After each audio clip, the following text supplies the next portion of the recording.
You want to go out and do some polling? You want to know who the people trust? They trust the cops. They trust the same. You go talk to the average person that needs us in their community. Those people, you ask them who they trust. Cops, way up here. Politicians, whoa, way down here.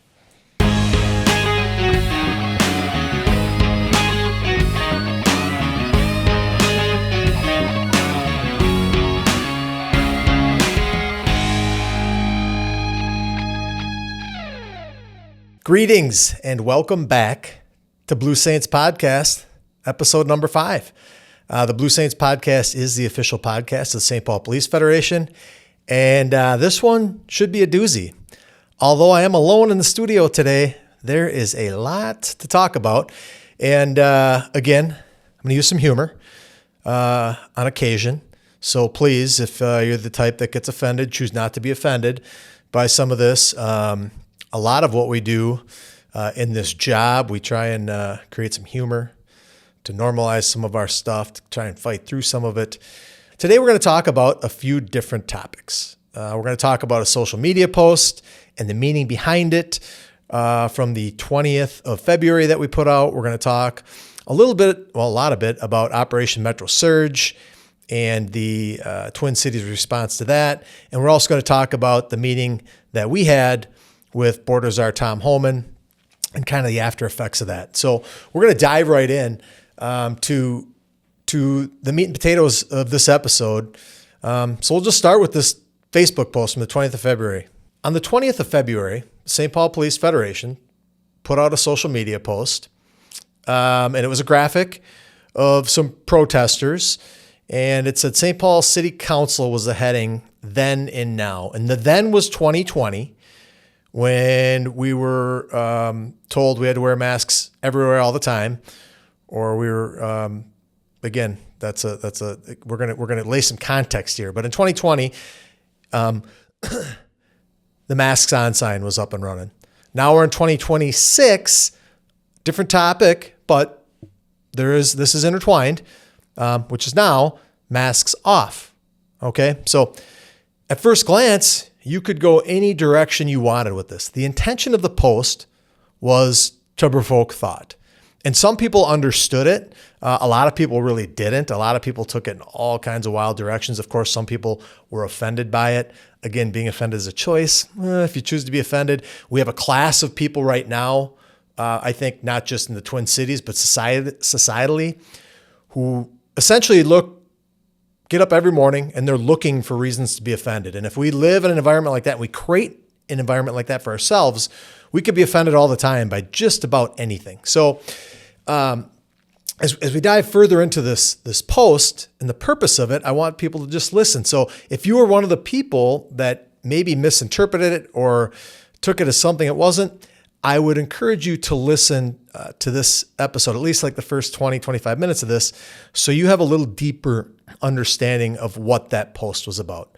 So lest we forget, folks, back in the year 2021, Mayor Melvin Carter III, Mayor of St. Paul at the time, decided that the city of St. Paul was going to be the only municipality that we're aware of in the state that was going to force the COVID vaccine on every employee. This wasn't, a policy that allowed for the option for testing if you decided you didn't want to get the vaccine. This was a blanket policy. You needed to get the vaccine or you weren't going to come to work anymore. Now, as a union, that is a term and condition of employment, which means it's a mandatory item of bargaining. That's how this process works. That's what unions do. Has nothing to do with denying the COVID epidemic. No, not deniers, never have been. It has nothing to do with whether or not we're experts on the efficacy of the vaccine, because we're not. It has everything to do with bargaining and following the process. In 2020, that did not happen. However, because of the effectiveness of this union, probably one of the biggest union victories we've ever had while fighting City Hall, was we were able to go out and get a temporary restraining order on that. Mind you, that came 8 days before this policy was going to take effect. All right. This was I think we got our TRO on the 23rd of December in 2021. And this policy was set to take effect on the 1st of January, 2022. Now, let me tell you what that did to our workforce and how that hurt people that had committed everything to this city. So first and foremost, our cops showed up every single day, pandemic, no pandemic. We've never had the luxury of working from home, nor would we want to. We go out in the community and we serve the community every day, faithfully. We're committed to the community. And we didn't take any days off. We don't get to go work from home in this job. All right. We put it all out on the line, not knowing, again, early on in the pandemic, nobody really knew what the long-term effects of all this were going to be. Again, this thing started in like March of 2020 was when the pandemic really kind of started to ramp up and take effect. So now we're a year and a half beyond that. And at this point, we had learned a lot about COVID. A couple things we had learned was whether you're vaccinated or not only could you contract COVID-19, you could also transmit it. And again, this was so political at the time. And let's just think about it.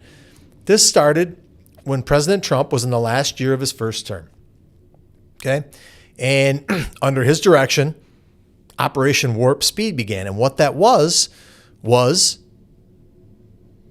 their attempt, the administration's attempt, to develop a vaccine for COVID-19 as quickly as they could.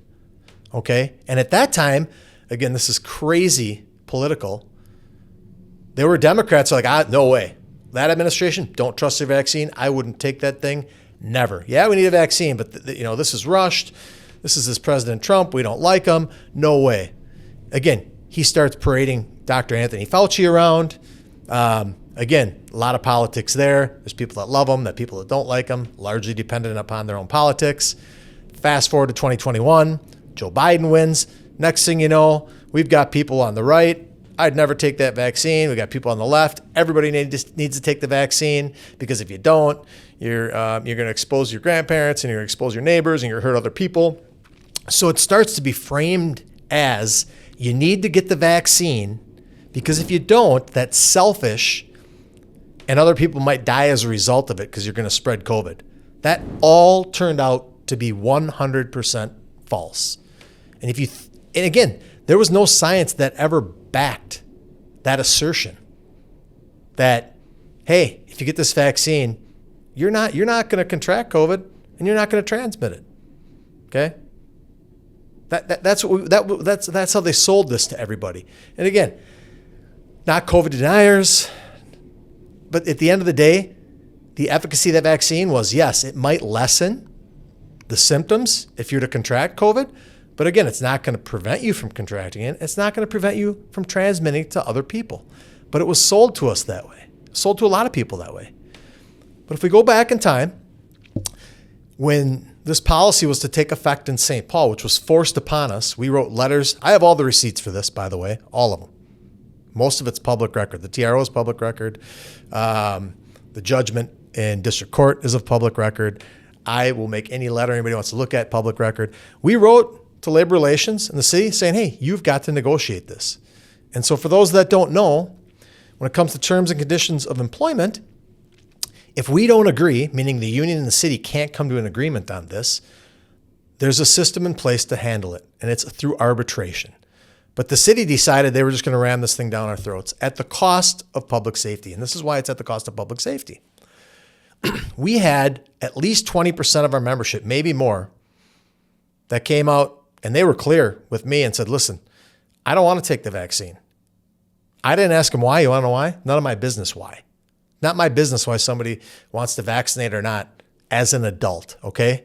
That's a my body, my choice situation, okay? So these people that decided they didn't want to get the vaccine, good for them. Whether they're in perfect health, they think it's going to hurt them, they don't think it's going to be any good, whatever it is, whatever the reasons are, I respect that. I also respect all of our coworkers that decided they were going to get vaccinated.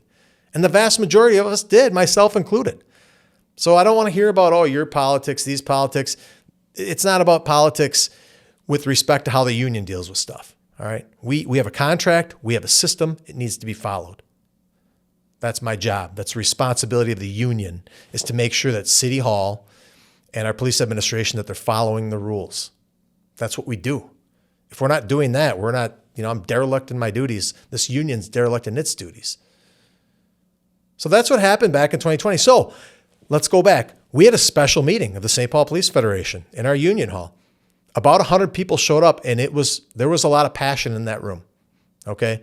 So we decided at that moment, hey, we really have to try and find a way to prevent the city from implementing this mandate. Again, the mandate was you're getting the vaccine no matter what. And keep in mind, folks, you can't undo an injection. Can't undo that. You could fire somebody from this job, and you could hire them back, and you could make them whole by providing them with back pay, provided they got their job back. But once you're injected with the vaccine, it's not coming out. There's no undoing that. And by the way, for some of us that had the vaccine the first time around, the vaccine made me more sick than the virus itself because I had COVID prior to the vaccine. That's just me. I know a lot of people who have noted changes in their bodies after the vaccine. Again, it's a small percentage, I think. I don't know. I'm not a scientist. You'd have to look at the numbers again. And I don't even know what numbers to trust because it's so political. I would love to actually see some numbers that I could actually trust or we could trust. But because this is so political, I'm not certain they even exist. Maybe they do, maybe they don't. But regardless of that, we had about 20% of our membership that came out and openly said, there's no way I'm taking that vaccine. I'm not doing it. At the time, we were down about 100 cops. We had about 500 cops, maybe a little over. Had we lost another 100 cops, that becomes a major public safety issue in the city of St. Paul. And that's what this is about. It's about union doing its job in public safety. This was not a political issue for us. It was a union issue for us. It's a what's right and the right way to go about our business. That's what this was about from the union perspective. So we were successful in getting that temporary restraining order against the city of St. Paul. So they had to put a halt on the mandate. Thank goodness. And by the way, we were totally reasonable as we negotiated this with the city. We even said, listen, you want to force everybody to test weekly? Let's do it. Let's come in on your Monday, take your test. As you're going on your Friday, retest. We want to keep everybody healthy. And we knew at the time that even if you had the vaccine, had gotten the vaccine, that you could still contract and transmit COVID. But the city said no. I mean, they're completely unreasonable. Again, think about this. All right? Pandemic starts March of 2020. Now we're into December of 21. The city is not budging on their policy. Again, every other municipality around us, other cities, the school district, St. Paul School District, the state of Minnesota, they all allowed for a testing option. Oh no, in St. Paul, we know how to do it better. We're going to force you to take this vaccine. It's unbelievable. And thank goodness Chief Judge Castro saw it that way. Thank goodness that he looked at it and said, wait a minute, there's a process for this. And there is. So we were to my knowledge, we're the second police union in the country to get a temporary restraining order against the vaccine mandate. Then come June of 2022, so 6 months later, this thing makes its way through district court, and Chief Judge Castro said, hey, you have to go through the process if you want to force this vaccine mandate. Arbitration is the route. You can negotiate it or you can arbitrate it, but you can't just unilaterally impose it. You don't get to do that, City of St. Paul. And he was 100% correct. That's what the collective bargaining process is all about. That's why unions exist. And I can tell you, for all the people in our union that did take the vaccine, they didn't mind that some of their coworkers didn't want to take it. Those are individual choices. Those are individual choices for adults to make. So the city put us through a lot. And why? Literally, there were people 1 week prior to this temporary restraining order. Again, they were a week away from losing their jobs. That's wild to think about. People that had committed their entire lives to the city of St. Paul and this community and policing were going to lose their jobs because of this mandate back in 2020 and just not listening and being reasonable and negotiating with the union and the stakeholders. I mean, we have people that left this police department, went to other police departments and municipalities that didn't require the vaccine, that did allow testing. We lost some great cops to this. We had cops just quit, retire early. All right. I mean, this was very serious. There were some very passionate people, and God bless them. I got phone calls, people in tears saying, listen, what are we going to do? What are you going to do as a union? How are you going to help us? And at the time, I mean, early on in this, we're like, geez, you know, these court cases aren't going well for people. And finally, you know, there was a breakthrough in Chicago, and we said, okay, let's try this. And we gave it a whirl, and thank goodness we prevailed. So June of 2022, Chief Judge Castro says you got to negotiate it. Okay, if you can't negotiate it, then you go through the process, which is arbitration, which is what our contract calls for. Weird. We end up following the contract. Then in November, the city finally just withdrew it and said, fair enough, we're not going to require everybody to get the vaccine. So that was a really, really tough time for us, okay? So that's 2020. That was the 2020 version of get your mask on, okay? That's what that meant from a union perspective. Now let's talk about what it means in 2026 to take your mask off. Now, not quite as serious, but it does create some public safety issues when we're talking about this identification stuff and the masking piece of it. These ordinances that the St. Paul City Council passed, okay? So there's two ordinances, 26.6, 26.7. St. Paul City Ordinance 26.6 says law enforcement to display identification requirement. Again, doesn't necessarily apply to St. Paul cops. We're almost always clearly identifiable. Certainly we're in a patrol capacity or any capacity where we're out in the community forward facing, unless it's some kind of a tactical situation or undercover situation. So we're very open about our identities. Our shirts have our names stitched on them. They're not even on buttons. Our names are stitched on our shirts.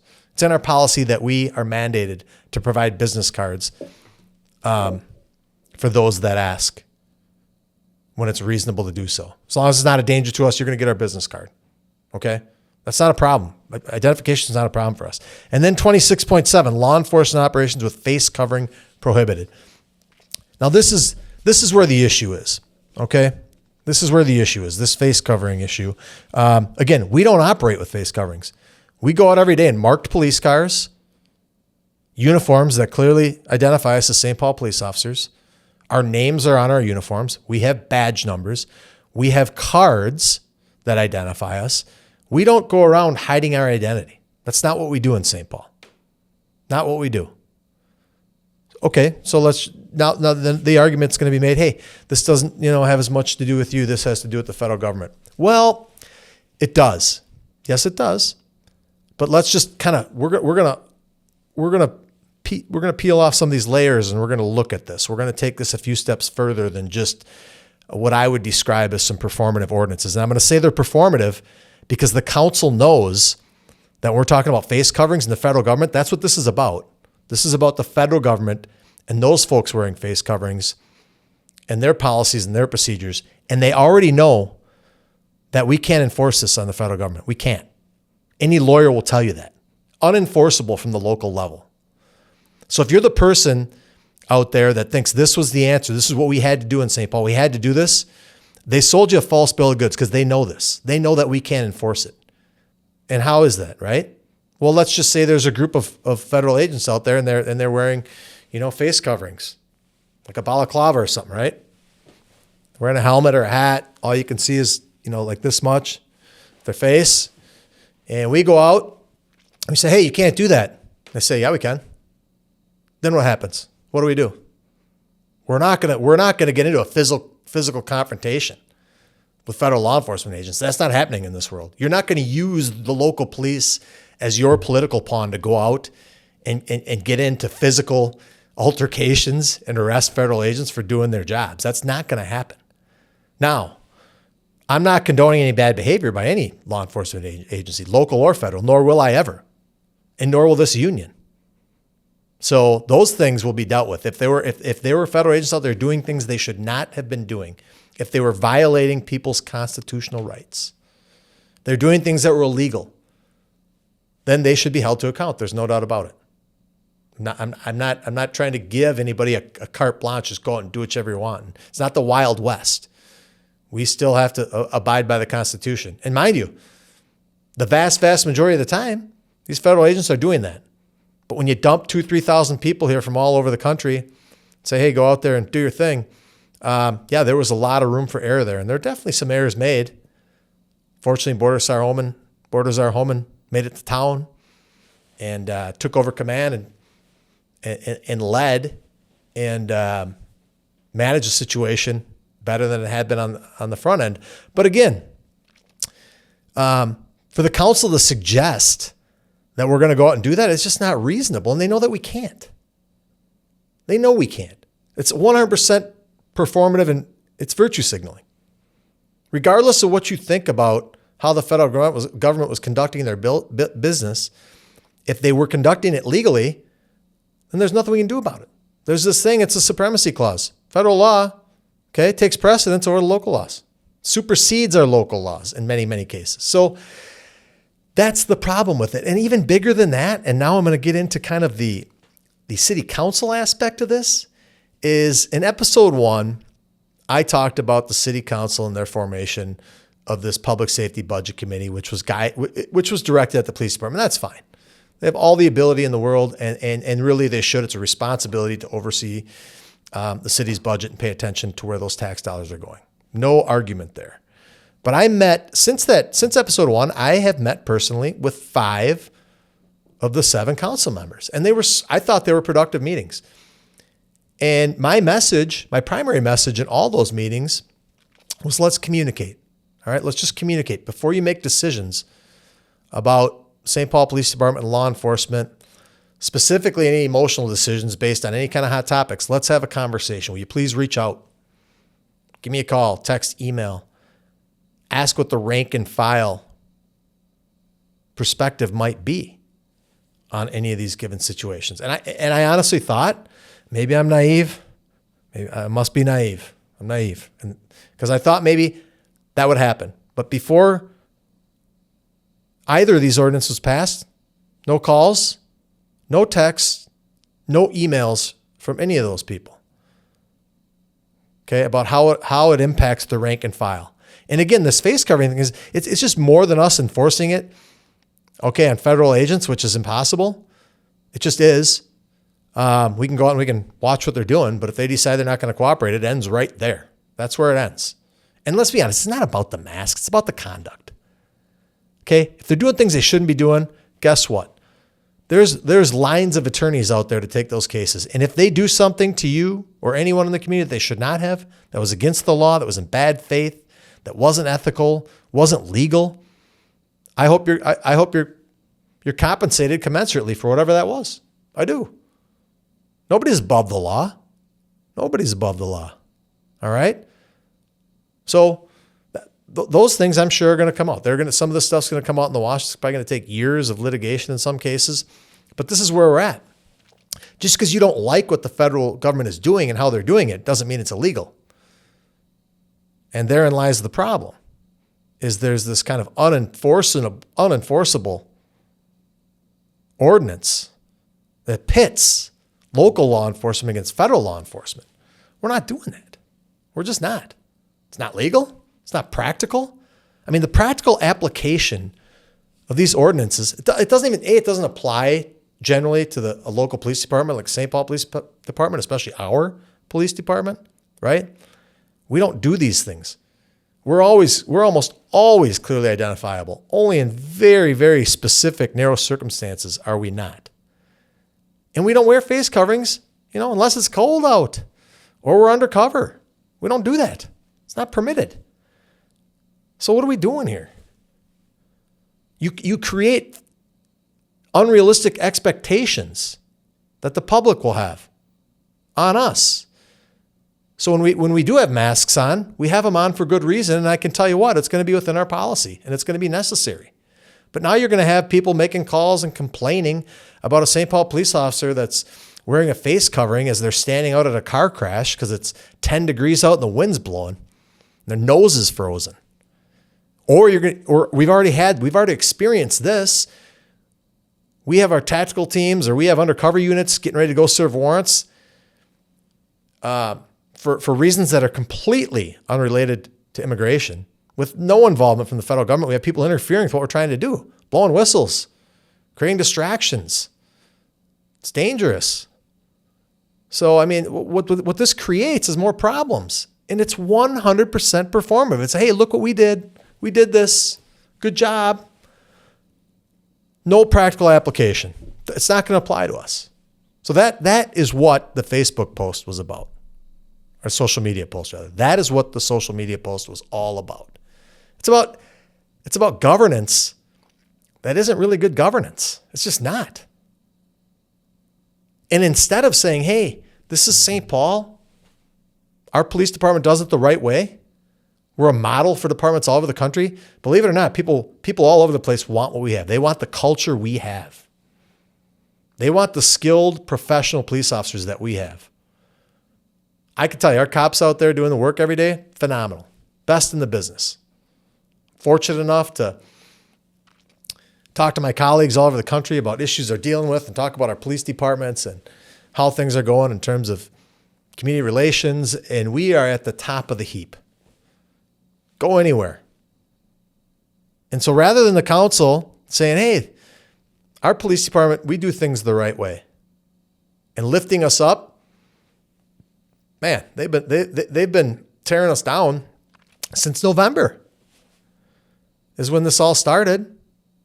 Again, I talked about this in the previous episode over on East Rose and the response to that. And again, the performative stuff, it just doesn't, that bell rings hollow with the cops because the cops are out there doing the work. They see it in the community every day. They know the community appreciates them. They have a wonderful relationship with the community. They live it every single day. And I'm going to tell you, as a union, specifically as a union president, I'm not doing anybody any favors by not calling out the bad behavior or inappropriate or potentially even unprofessional behavior of our council members. It's my responsibility. Which brings us to the city council meeting on the 25th of February, 2026, where we had Deputy Chief Kurt Hallstrom there from the police department. He was there on behalf of the police department to talk about the process of hiring police officers to work overtime at special events, parades, community events, you name it, where there's a security need, where they're big enough where we need to have security.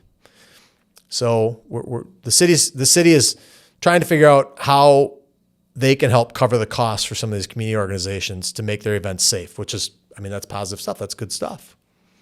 We want to be there. We want to make these things safe. We know there's been attacks on parades all over the country and at some of these larger gatherings. So it has become necessary that you have a good contingent of trained, well-trained, capable police officers there to keep everybody safe. And if there is some kind of a critical incident, we're there to respond quickly to mitigate and limit any damage. That's what we're talking about here is human lives. So Deputy Chief Hallstrom was at this meeting to specifically discuss that. He wanted to talk about that issue, what the process was like when some of these organizations would reach out for police services for their events. And Council Member Johnson goes off topic. I was astounded actually by this. It was almost, I would liken it to a temper tantrum. So she started out by going after Deputy Chief Hallstrom about the lack of law enforcement in the council and in and around the council chambers because she had just come back from maternity leave. All right, all this is on public record. You can go look at it. You can look at it on the video. I'd encourage you to watch parts of this meeting. By the way, you could cut the tension in the room with a knife at that meeting. There is some serious tension amongst those council members. It's obvious.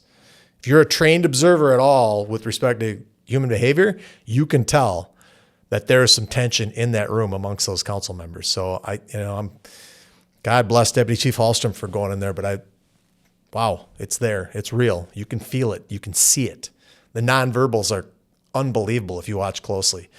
The verbals even too, some of the things that are said and the way that they're said, you can tell that there is not everybody's, it's not all rosy there. It's not all sunshine and unicorns in the St. Paul City Council chamber. At any rate, I'll go on here. So, and I don't want to, I'll probably use some sarcasm. Gosh, I can't help myself at times. But anyway, so there's this, what I would describe as probably a temper tantrum. And so Councilmember Johnson takes issue with the fact that our cops aren't there to keep everybody in there safe. Again, this is part of the manipulative relationship that this council has with our cops. We only want you when we need you, and we don't need you, we don't want you around, type of thing. That's the feeling of the cops. Now, you all can, on the council, if you watch this or hear this, can be offended by that and take exception to it. But again, I have receipts for some of these things too. So we know when you call and why you call and what you need. And then we also watch the things that you say to constituents. And again, some of the policies that you all develop and implement. So it's kind of gross, to be honest. I'm a little disappointed in some of the behavior. It doesn't make our cops feel appreciated for the hard work that they're doing day in and day out. So again, I'm not doing anybody any favors by not pointing these things out. Okay. I owe it to the membership of the St. Paul Police Federation. I owe it to the community to tell them kind of how this stuff plays out in the real world. So, we're not going to sit here and not discuss these things and point it out, because that would be very disrespectful to the members of this police union, and it'd be very disrespectful to the community as well. And if you guys perceive it as disrespect, that's fine, but it's not. I'm just pointing out some things that are obvious to a lot of people here. So we're getting back into this now. So she basically talks about partnership and working together and these types of things. And, she obviously takes exception to the fact that there's no law enforcement in the council chambers or nearby. Like we're boycotting the council. What she didn't know is that her colleagues had requested we not be in the room because, I don't know, somebody somewhere, again, from the aggrieved class of when they look at a police officer in uniform, they're traumatized, decided that we were some kind of a threat in there. So the directive then at that point is, hey, just kind of be close and monitor. And then if we need you, we'll call you. Because we used to have police officers that would sit in the council chambers until very recently, in the chambers to keep people safe. Police can't be political on a job. It's totally apolitical. We're the most apolitical people you'll ever meet at work. We don't care what your politics are. You call, we come, we help. We solve problems. We solve them quickly. That's what we do, very, very practically and quickly to keep people safe. So we can't bring our politics to work. The laws are the laws. We enforce the laws. We take an oath. Regardless of where you stand on issues, we do our jobs professionally. And so she was upset by that, and she thought it was, again, these aren't her words, but you could tell. Just watch and listen. And clearly her perception was we somehow decided, you know what, we're not gonna help you. We're not gonna be there to help you guys out anymore. But she didn't know that her colleagues had already kind of directed our cops to not be in there. So Deputy Chief Hallstrom, his defense, when she's asking about this, and I don't remember the exact words, but he said, the council decided that we weren't going to be here. And Councilmember Johnson says, well, what council? And Deputy Chief Hallstrom says, this council. Referring to the St. Paul City Council decided we weren't going to be in there. And she was surprised. And at that time, Council President Naker interjects and basically says, hey, let's stay on topic here. We can talk about that afterwards. So then, this is where it gets interesting from the union perspective, is Councilmember Johnson takes issue and says, did anybody see this social media post by the Federation? She's referring to our post back on the 20th. And she said, she was upset, and she used the word mocking. She didn't believe that the St. Paul Police Federation should be mocking the St. Paul City Council. And she basically was asking the chief if there'd been meetings, if they'd seen it, if they'd talked to the Federation about it, like somehow, some way, the police administration has control over the union and how we decide to do our business, which they don't, by the way, not just St. Paul, but anywhere. I mean, it's the point of a union, all right, is to hold up for its members. And is she trying to stifle union speech? I mean, you look at the National Labor Relations Act, we have a broad arena with respect to free speech. I mean, outside of calling for violence, which I would never do, our union would never do that. We're not Governor Walz. We're not Jacob Fry. We don't call for violence. We call for peace. We make peace. That's what we do. I don't go out and call for violence like some of those politicians out there in the Twin Cities. Don't do that. She doesn't get to stifle our speech. I mean, now, so she gets into this with, and she says, and she's totally off topic again, had nothing to do with why the deputy chief was there. It was unfair to ask him. Fortunately, she went on for a period of time, and he didn't have to answer the question. But the reality is, are they above criticism? Do we live in a society now where we can't criticize our elected officials when they do things that we don't think are right? You don't think that we should call out this performative face covering ordinance? You don't think we should call this out for what it really is? We shouldn't enlighten the general public that it really doesn't mean anything? I mean, I don't know. We're looking at it from a legal perspective. We might send a letter. I don't know. We might file a lawsuit, but I don't even know. I mean, I could come to work in a black N95 mask and it'd be permissible according to this ordinance. I mean, I don't know anybody in the department that does that. I don't know anybody that wears a mask regularly anymore in the police department, but if they decided to, they could do that and their face would be covered and that'd be permissible. And again, we're not going to be able to enforce this on federal law enforcement. I mean, it's just not, again, like I said, it's not legal. We have no authority to do it. And we don't wear face covering. So again, it can go on and on and on, but she somehow thought or thinks, Councilmember Johnson thinks that somebody has the capability of limiting the union's speech. This is where we're at. We're talking about constitutional rights here. National Labor Relations Act makes this very clear about union speech. And I'll tell you, I'm not doing anybody, again, we're not doing anybody any favors by not calling out the bad behavior. Okay, this council, of their politics, of any of those things. And if you're one of those people that you're upset by some of these things, hey, I would tell you to take that frustration, that anger, rechannel that energy somewhere else. Maybe go mentor a St. Paul kid that's not proficient in reading, because I think the majority aren't. And maybe tutor them or put your energy somewhere where that's really productive. I mean, our city is in a spot right now where we think, I will say this, we are in a spot right now. If we don't turn things around quickly, I fear for this. I fear for St. Paul. Downtown is the economic engine, and the engine is not functioning right now.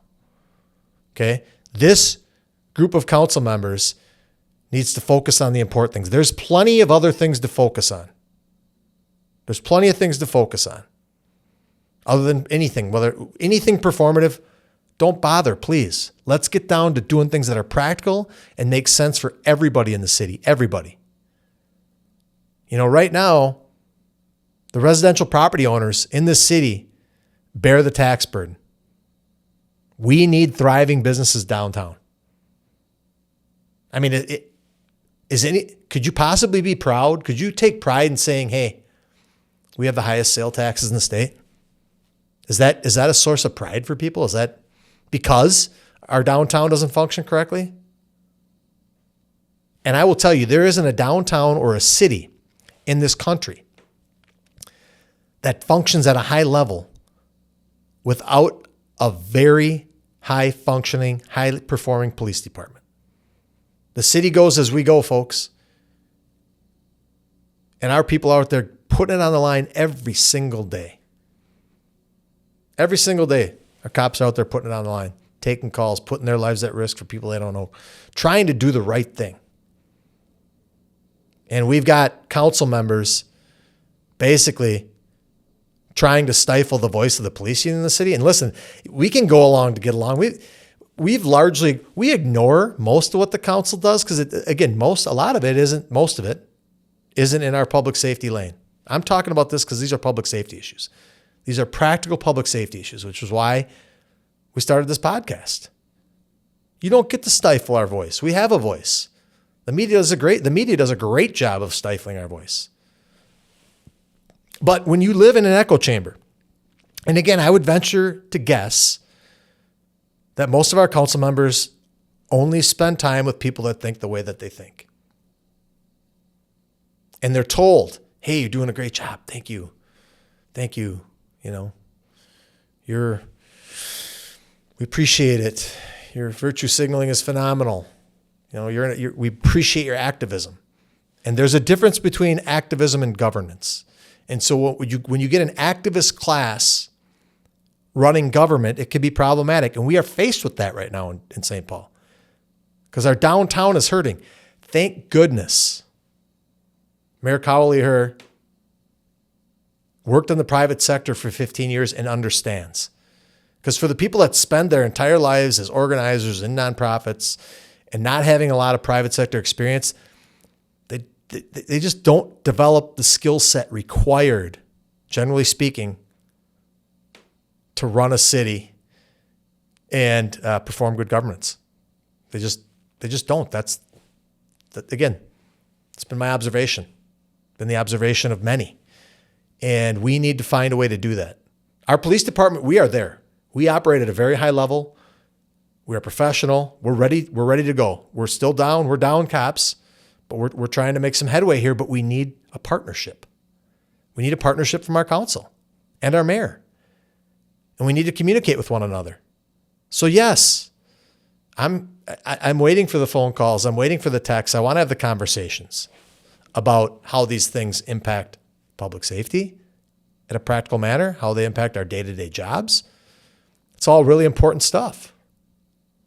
So it's interesting. And for the people that took that social media post and they ran whatever direction they wanted to run with it. I mean, there were some crazy accusations online, which I don't have time to read all of them, but some are as comical as they are wild. And again, if you're one of the people that wake up every morning and you're going to find a reason to be aggrieved by something, well, then there's nothing we can do about that. Nothing. So we're going to tell you, we're going to provide a perspective. Might not be the perspective you like or are familiar with, but I think it's legitimate. We're talking about the real world practical application of some of these things and how things go. So, you know, and from a political standpoint, if you want to talk about, mocking people, back in the day, this union was heavily involved in politics back in the day. We're not anymore. I'll talk about politics, but we're not in the mix. We're not endorsing candidates. We locally, we haven't endorsed a candidate locally for almost 10 years. We did endorse a candidate statewide a few years ago for attorney general. But we've largely, we're out of local politics. We're out of it. We don't endorse candidates. We don't screen candidates, which is good because that transactional relationship piece is gone. And it gets kind of gross, actually. But you want to talk about like true mocking?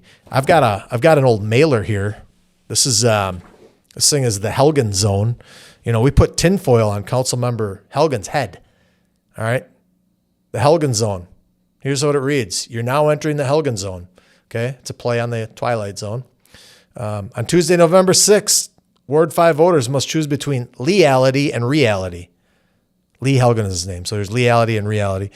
And it goes on, leality, an alternate reality inhabited by an out-of-touch Lee Helgen. I mean, this is one of our best of all time back when we were involved in politics. I mean, that's some serious mocking. When we put tinfoil on your head, that's a legit troll. I mean, we were trolling before you even called it trolling. All right? That's how ahead of the curve we were when we were engaged in politics. And for anybody to assert that any of this has anything to do with my personal politics, well, A, good luck figuring out my personal politics. I don't even know what they are. But secondly, my personal politics or the personal politics of any member of the St. Paul Police Federation or the Federation Board don't matter. We happen to live in a city that is run by Democrats, okay? And we happen to have a council that's comprised of all women, and we have a female mayor. So this is where this goes. All of a sudden, if I'm critical of these people, it's because I'm some crazy right-wing conservative or I'm being sexist. I mean, that's the stuff people say. It's wild. Like, no, not at all. I can't even. It's crazy. The stuff people come up with is crazy. So this has nothing to do with anybody's personal politics. None of our members, not our board, and certainly not mine. Because I'm going to tell you right now, my politics do not matter as it relates to any of this. Okay? They just don't. And I would never do that. I'm a professional. I've been doing this a long time. So that's what we have on the social media post. The vaccine mandate that tried to force upon us, and the response by Councilmember Johnson and kind of the practical application of these ordinances. What I will tell you is our cops are going to continue to go out, work hard. We are your partners in the community. I really wish our council would just admit that. I think it bothers them, actually. I think it might bother some of them that we have such a solid reputation in the community. You want to go out and do some polling? You want to know who the people trust? They trust the cops. They trust the same. You go talk to the average person that needs us in their community. Not the political activists, not the people that are going to caucuses and doing all these other things, and they're paying close attention to everything through a political lens. We're talking about the regular St. Paulites who are just going about their business, who want to work, who want to make a living, who want to contribute to our community, who want to feel safe. Those people, you ask them who they trust. Cops, way up here. Politicians, whoa, way down here. It plays out that way every time. And it should in St. Paul, because that's how good of a job our cops are doing. Those cops you see out there pushing the squads, driving the police cars in uniform, the uniforms with their names stitched on them, with a badge number and all the cards with their names on them that are clearly identifiable all day, every day, they're tearing it up. Phenomenal. They're wonderful people. They're working hard, and they're working hard for the community. That's what they do. So for those that are just listen to this and don't get to watch, you're going to miss a couple of these graphics. But the Lee Helgen Zone postcard was awesome. By the way, Lee lost. I don't know if it was that election or the next one. We went after him on two consecutive elections. We went after Lee Helgen when we were involved in politics because he was very disrespectful to our police officers. In fact, I used to work a side job at a liquor store, and he would come in and he would never even look at me. I knew who he was. He had no idea who I was. I was just the cop working the liquor store. But a city council member wouldn't even come over and acknowledge my existence. He wouldn't even look my direction. Again, some of the distaste these people have for police officers. And again, when it's convenient for them, they'll call us. Trust me. I have receipts on that too. You want to talk about this council and the way that they treat us and the way that some of them, if you're not guilty of making disparaging comments about us, then you're not guilty of it. But if you are, and then you call us for our help, it's kind of makes us feel a little bit gross. We're going to help every time, just so you know. There'll be no boycott. There'll be we're not helping them because of this. We'll continue, okay, to help people, and we're going to uphold our oath of helping everybody, doing our jobs. Doesn't matter if we like you. Doesn't matter if we agree with your politics. Doesn't matter who you are, where you're from. We're going to do our job. So anyways, if you're listening to this, I'm sorry you don't get a look at some of these graphics, but the Helgen Zone one is an absolute doozy. As my old buddy from Dubuque, Iowa would say. That's a doozy, Clark. So let's talk a little bit about Metro Surge here. Man, I went off on that council stuff. So Metro Surge. There were some things that didn't go very well. There were some things that did go fairly well. But I'm going to go back to a bunch of I'm going to talk about the media. I'm going to talk about a bunch of the interviews that I did at the national level and actually international level, and then kind of how the media approaches these things and what information people get. That's why we started this podcast, to get information to people. So let's go back to Operation Metro Surge. I personally have been extremely critical of Governor Walz's approach to this and the things that he said, Mayor Fry's approach to this, the things that he said, because they've said some really nasty things publicly, inflammatory things, crazy things that actually helped create chaos. A lot of the things that they said created some chaos. Their defiance to this from the beginning, and things that could have been done better. And I know things could have been done better. And I was open about that, and I'm still open about it, because we have 2 dead community members in the Twin Cities. And I will tell you right now, I think both the governor and Mayor Frye of Minneapolis bear some of that responsibility because of the things they said publicly. Okay, they didn't come and try and take the temperature down, they raised it up. And that was not the approach to take. And when they basically said, locals, zero cooperation in terms of law enforcement, the response from the federal government was, okay, we're going to have the Border Patrol come in and do it. Well, then, you got what you got, and it didn't need to happen. And I'm not saying, now listen, I want to be very clear about this. Very clear. I am talking about how good we are in Minnesota, okay, at protecting people. That's what this is about. This isn't about going out and enforcing federal law, because we don't do that. Again, I'm going to remind you, we never have. It's not in our jurisdiction. We never will. The people on the left, oh, you can't cooperate, you can't enforce federal immigration law. We don't do that. The people on the right, you need to get out there. You need to help them out. You need to enforce federal immigration law. We don't do that. Okay? So let's just stay in the middle. Do our job. And one thing that I've articulated from the very beginning, one thing we're very, very good at in the state of Minnesota is crowd control. We're great when it comes to civil unrest and managing those situations. Much better than these other federal agencies, because they're not equipped to deal with it. So when our local elected officials at the state, again, state elected officials, the governor and mayors and these separation ordinances are prohibiting local law enforcement from even having any communication. I'm not saying we're going to go out and we're going to contribute to these missions. Okay, that's not it. I'm not saying we don't want to do that. Okay, there's a reason for that. We're the locals. We want people to call if they need our help, no matter what their situation is. We don't want people not calling because they're worried about us enforcing immigration laws. We don't do it. We never have done that. So a little bit of cooperation would have gone a long way, and I know that.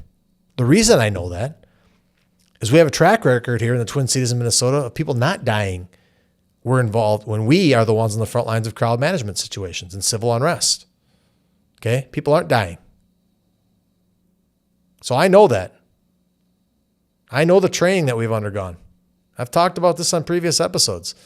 So I provided, I said it publicly to, on several interviews on Fox News, on Newsbacks. I would have been happy to go on CNN, MSNBC, any of those networks, but I didn't get the calls. So we try and get the message out the best we can for those that want to hear it, or those that want a different perspective. There might be people that disagree with me. That's fine too. I'm okay with that. But my opinion is, had there been just a little communication on the front end, and had we been prepared at the local level, meaning whether it's the St. Paul Police, the Minneapolis Police, some of our mobile field force contingents from the State Patrol or the DNR or any of our metro agencies that have mobile field force teams, had there been a little cooperation on the front end and we could have prepared for some crowd control situations when there are operations that may have warranted it, if we had that ahead of time, because guess what, folks? The local police, we showed up every time something really flared up. We showed up anyways, but it was too late. Okay, it was too late. People had been hurt. They'd been killed. At that point, it's too late. Could those things have been prevented? I believe 100% they could have been. Again, for the people that take everything to the most literal power, I'm not saying these people in our community that died would not have died. Maybe not. I wholeheartedly believe, though, I do believe that had there been a little communication on the front end and we had the opportunity at the local level, local meaning state, county, municipal, whatever it was, to put our people in place. I'm talking Minnesota licensed peace officers that are trained to manage civil unrest, crowd control, riots, those types of things. I don't think anybody would have been dead. Nobody would have died. I believe that wholeheartedly. And I think the inflammatory comments by some of our electeds made things much, much worse than they needed to be. And I thought a lot of things they said were, quite frankly, unprofessional. And what they did is they actually encouraged people to go out and interfere with and obstruct law enforcement officers as they're trying to do their jobs? I mean, that's not leadership. I mean, let's be honest here. There's no more powerful force in this world than our federal government, and it doesn't matter who the president is. Republican, Democrat, doesn't matter where the majority in Congress is or the United States Senate. The federal government is the most powerful force in this world. The United States federal government is. And when they decide that they're going to do something, they're going to do it. And you're no match for it. We're no match for that. No local government is any match for that. I mean, that's the way that it is. So when they tell you, hey, we're coming to town, we're going to do this, and you make the conscious decision, say, oh, no, you're not doing that. Well, I mean, that creates some problems. And that was a total failure in leadership. Total failure in leadership. What the leaders should have done, what effective leaders would have done, said, hey, we don't agree with this. We don't like this. But this president was elected by Americans. He ran on preventing and stopping the border crisis down on our southern border, which I think has been done largely.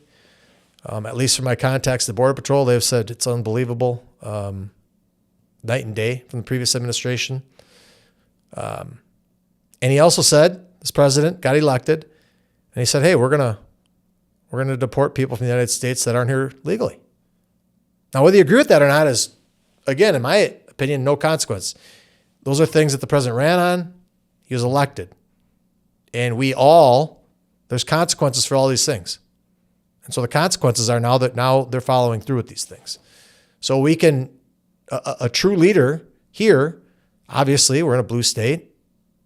So the Democrats take issue with a lot of these things. Republicans don't take issue with a lot of these things, the way it goes. Unfortunately, it's. I wish more of our elected officials got along with one another, certainly as it relates to getting all the people on the other side of the aisle. But at any rate, two things can be true at once. We can recognize that this president was elected, ran on these issues. Okay, ran on the issues, he won, and so now he's following through. Hey, that's part of the deal. That's what happens in the United States of America. And even at the local government level, people run, they get elected, hey, they do what they do. Voters need to pay attention. And so that's true, but we can also say, hey, we want you to do things ethically, legally, and appropriately. Okay? And so some of those things didn't happen here, obviously, right? We had people, I have stories of our members of the St. Paul Police Federation being racially profiled, essentially, by federal law enforcement. That's wrong. Okay? Totally wrong. There was probably force used at times that was inappropriate. It certainly isn't aligned with our policies and procedures and the way we would do things at the local level. It would have been definitely violations of our policy, potentially violations of what's reasonable when it comes to force. Those things I assume are going to be dealt with. But the point is, two things can be true at once. You cannot like the fact that the federal government here is going to come here. The federal government's going to do these things. And again, no matter who the president is, it doesn't matter. When the federal government decides they're going to do something, they do it. And again, there's no force in this world that's going to prevent it. So what's the next best thing is how can we make this go a little more smoothly? Okay, we're not happy you're doing this. Again, from the politician standpoint here, the governor and Mayor Frye could have said, hey, not happy. We're not happy that you're doing these things. What can we do to make this go better? And rather than being so defiant that the only time the locals, us, the people that are here year-round, all the time and committed to these communities, because we just get left with a soup sandwich if these things don't go well, which now certainly Minneapolis is left with a soup sandwich. It's loss of life there times two, and just makes things that much more challenging for their police department and their officers out there every day. You know, it's challenging. So we've got this political ruling class that doesn't want to cooperate. And again, I will, if they're that principled politically, and again, this is politics. This is not pragmatic thought. Pragmatic thought would say, all right, there's consequences of the election. I don't like it. But if they're doing things legally, they can do it. Let's make this go as smoothly as we possibly can, which is where our governor and our mayors and our councils basically say, hey, we got great local law enforcement here. We're going to make sure that there aren't negative interactions between federal law enforcement and our community, which is where, again, we come in as local law enforcement. Trained, we got the leadership, we have the training, we have the equipment. We, most importantly, have the commitment to our communities to keep them safe. Go ahead and exercise your First Amendment right, but you're not going to interfere with law enforcement when they're doing their jobs. That's illegal. You're not going to obstruct justice. That's illegal. If the government's doing things that are illegal, okay, there's a mechanism in place to deal with that. There's recourse, and you litigate it. We can't litigate these things on the street. Can't do it. So, as things are unfolding here and going a little bit sideways, with respect to Operation Metro Surge, and they definitely did for a while. We hosted at the St. Paul Police Federation. We hosted Borders Our Home, a select group of union leaders from the Twin Cities met with Borders Our Home here. We invited them in, and we wanted to express some frustration on a lot of fronts and try and figure out how we could get this thing going. And so we did that. So we had myself, president of the St. Paul Police Federation. We had Cheryl Schmidt, president of the Minneapolis Federation of Police. President Allison Shaber of the Ramsey County Deputies Association. President Shane Myrie of the Hennepin County Sheriff's Deputies Association, who's also the president of the Minnesota Police and Peace Officers Association. And Dave Titus, the executive director of the Minnesota Police and Peace Officers Association. So the Borders said, hey, I will meet with the labor leaders in the Twin Cities and have a conversation. And we had a very productive meeting with Tom Holman, who I will tell you right now is a true professional. This is a man who has worked under 6 different presidents, 10 different administrations. So again, Republican and Democrat both, and has done his job at the highest levels. The guy's a true professional. And he came here and he was very clear from the get-go. He wanted cooperation from the jails, which again, I'll get to that in a second, but he wanted these 3 things. He wanted cooperation from the jails. He wanted the political rhetoric toned down, and he wanted help from the locals when they needed it. That's all. Those aren't heavy lifts. And guess what? By and large, once those things were achieved, which I had been talking about these things for months, let's just do these things, it will be better. They reported in the New York Post, probably 8 Fox News interviews live, 2 or 3 Newsmax interviews. It's in the New York Times. I think the biggest network in the Netherlands. I did an interview with that outfit. I don't remember the name of it. A huge network in the largest TV network in Italy. I did an interview with them. Actually, sent them a video because we couldn't connect. But I mean, this was international news. And I carried the same message the entire time. And guess what? When you let cops be cops, when you come to the cops and say, hey, how can we make this go better, rather than just out there playing politics all the time,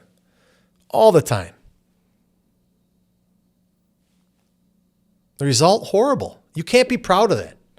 As politicians in this state, the governor, Mayor Fry, you can't be proud of your response. You should actually be ashamed of yourselves. People are dead. And you come to the cops, the local cops, and say, what should we do to make this better? We want to keep people safe, but it wasn't about keeping people safe. This was about politics from the get-go. And I'm not saying it wasn't about politics from the other side. But the consequences of elections. Every election has consequences, one way or the other. State, local, national, they all have consequences. And we're all stuck with those consequences, whatever they may be. They are what they are. So you have to put your emotions aside and you have to do what's best for your communities. And sadly, people here were unable to do that. But back to our meeting with Baltazar Homan. The guy's a professional. I think under Obama, he got like the second highest award you can receive from a president. I don't know the name of it. I could look it up. But anyways, this guy's highly decorated, highly professional. He's about as genuine of a man as you'll ever meet. And he's a great listener, which is just a bedrock principle of leadership, is you have to have the ability to listen to people. And he listened to some of our frustrations about the way things had gone down from the federal level. I'm not going to get in the weeds in the entire discussion because I don't think that's right. Because some of our discussion was certainly not meant to be public, but we aired our frustrations too, certainly with our state and local politicians and how they had handled things, and just the total mistreatment of our federal partners. I mean, listen, folks, if your opinion is none of this should have happened, meaning, we shouldn't enforce federal crimes, well, I mean, you're just not going to get agreement from law enforcement on that. I mean, we realize as cops, you have to enforce laws. There has to be consequences for bad behavior. Because if there's not, the bad behavior just continues. And then you have chaos. We can't have chaos. So we're on the side of law and order. Like you just have, and also side of following rules. And that applies to law enforcement as well. We have to follow rules as well. So we had some frustrations about what was clearly racial profiling, totally inappropriate. He understood. Trust me, he understood. I mean, he came in and said, listen, I'm at the top now. There was, prior to his arrival, and he'll admit it. I mean, these are things he said publicly. He came here. He was in charge, and that's the way that it was. One person in charge, and here's what we're going to do. And once they started to get that cooperation that they talked about from the very beginning, from the jails, some of the local politicians toned it down for the most part. They couldn't help themselves a little bit, but for the most part, toned down the rhetoric and a little more cooperation from the local level, so these folks from the federal level could do their jobs. Things toned down. The temperature went down. And that's the responsibility of people in leadership, is to take the temperature down. Cooler heads will prevail. Let's not make decisions that are emotional in nature. But we had this very productive meeting with Baltazar Homan, and shortly thereafter, I would say within a week, 2 weeks, things had changed markedly here.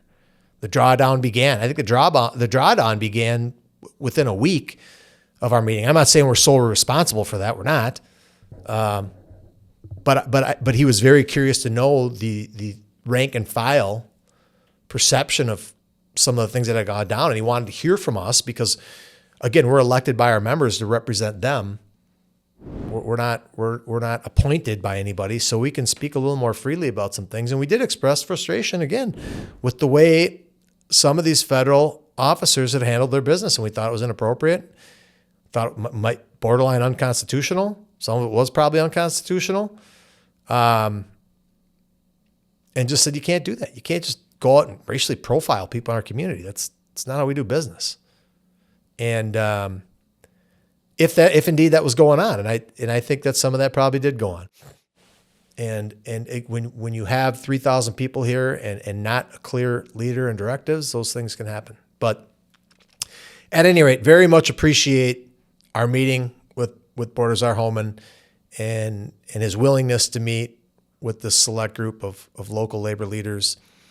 And I think it was helpful for him. It was helpful for us to get kind of an idea of what kind of a person he is. He will tell you that, I think he's been in this business for over 40 years, that he believes that our country's safer now than it's ever been. I don't know if that's true or not, but he believes that. And I will say again, this is a guy that's worked for 6 presidents, both Republican and Democrat, 10 different administrations. So I put a lot of stock in what he has to say. And he's a genuine guy and a great leader. And I think once he got here, things changed. First of all, you got to be willing to sit down at the table. You got to go to the table. You got to come to the table. If you don't come to the table, if you're not at the table, you're on the menu. And so with that, I'm going to close out. I appreciate all all the comments that we've received. I appreciate the people that have reached out about these things. We got a ton of community support. I am so encouraged by where we're at as a police department. Just the other night, I was out in our Eastern District. There was a midnight copper. Our cops that work overnight, we call midnighters. Some people call it dog watch. Some people call it, the overnight shift. We call it the midnight shift here in St. Paul. He was getting his squad ready to go, and I asked him how things are going. He said, "Oh, it's great. I'm so happy to be here." And I'm like, what's been the biggest surprise so far? He's like, and he said this God's honest truth. He said, "Mark, I cannot believe how much community support we have." That is a true story. And, that was my experience growing up here as a kid. I raised my kids in this city. I love St. Paul.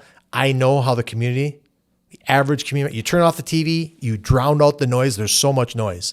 If you drowned out the noise, you turn the TV off and you just go out there as a cop and you work. It's unbelievable how appreciative the community is of our cops and the way we do our business. So proud of our cops, specifically our forward-facing street cops, our patrol officers. That's the backbone of any police department. Proud of your work, honored to serve you. I'm elected to serve the membership, and I'm just honored to do it. It's the honor of a lifetime to do this job. Keep doing what you're doing. You're doing a great job. Drown out the noise. Keep doing the right thing. The community appreciates you. The union appreciates you. The department appreciates you. Some people won't admit that they appreciate you. The people that don't appreciate you should probably check in with their psychiatrist. But we're doing a great job. You guys are doing a great job. Keep it up. Thanks for everybody that tuned in to the Blue Saints podcast. Again, we're the men and women in blue. We're working in the saintly city. We're doing God's work. That's what saints do. Please tune in next time. Be well and stay safe. Thank you so much.